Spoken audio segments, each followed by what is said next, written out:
Hi, this is Charmin from OT Concept, and I'm here to talk about imaginative play or so-called pretend play.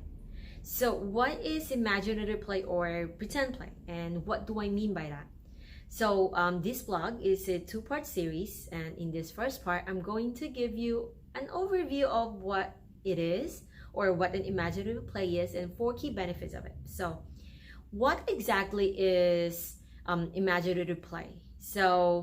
It is an unstructured role-playing scenario. So children actively engage in creative scenarios that help them make sense of the world. Let me give you an example. So my nephew, who is 6 years old, loves to pretend play with my husband. He loves cars and Legos, and he would tell my husband, Uncle Kevin, pretend that we're in a spaceship, so sometimes they pretend play like there's a traffic in the highway and that he's lining up all of his cars or all of his Hot Wheels, and then he would tell my husband that he's a dinosaur, pretend that he's a dinosaur, Godzilla, going through all the cars. Their imagination is not limited to, they don't tell themselves like, oh wait, Godzilla does not exist. And the only thing that can limit them would be, their own imagination. Especially during this COVID time, families faces a lot of restrictions on where they can go, what to do. Even though businesses will be opening up slowly, it still poses a challenge for parents to entertain their children on how to best entertain their children from boredom. And families must adapt and get back to the basics because basics of the quarantine or home quarantine. So what are the four key benefits? First is wordsmith in training. So according to ASHA, or American Speech Language Hearing Association, language is a code made up of rules that include what word means, how to make words and how to put them together, and what combinations of words best in what situation. On average, aside from sleeping and school, most children spend most of their hours watching TV.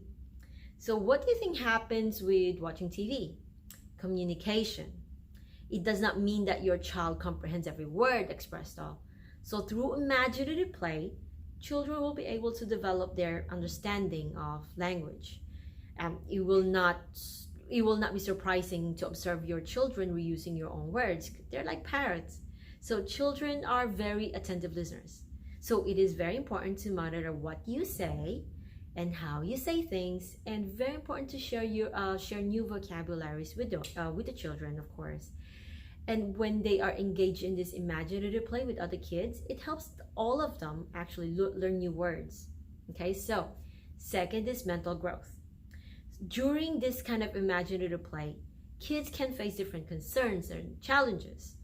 They will have to think to figure out how to fix their problem. So like example with my nephew, he was trying to make his Hot Wheel tracks more fun and different. So he came up with with different items, such as empty boxes, and he used them as tunnels. And he used other trucks. He placed them underneath the track at the end of it, so that the ramp makes his car fly. Like it would go like this kind of thing.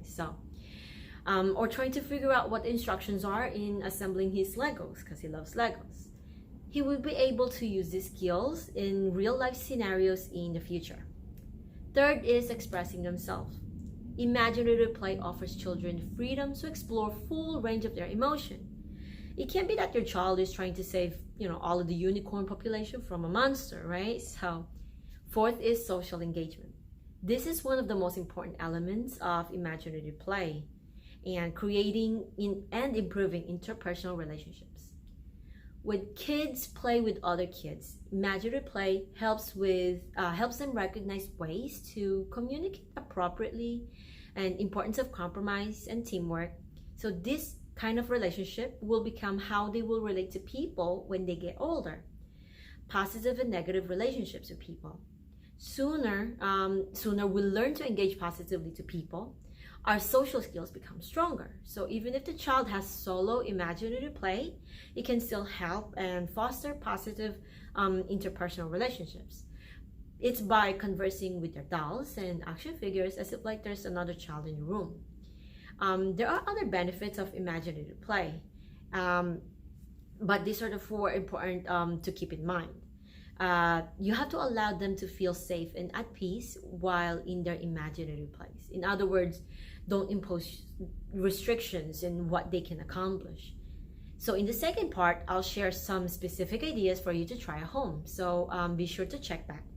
And so if you like this post or you like this vlog, you can like us on Facebook, follow us on Instagram. Would love to see your comments or would love to hear from you. So you can comment below. If you want me to discuss a specific topic, please feel free to email us at charmin@otconcept.com. Okay, see you in the second part. Bye. Stay safe.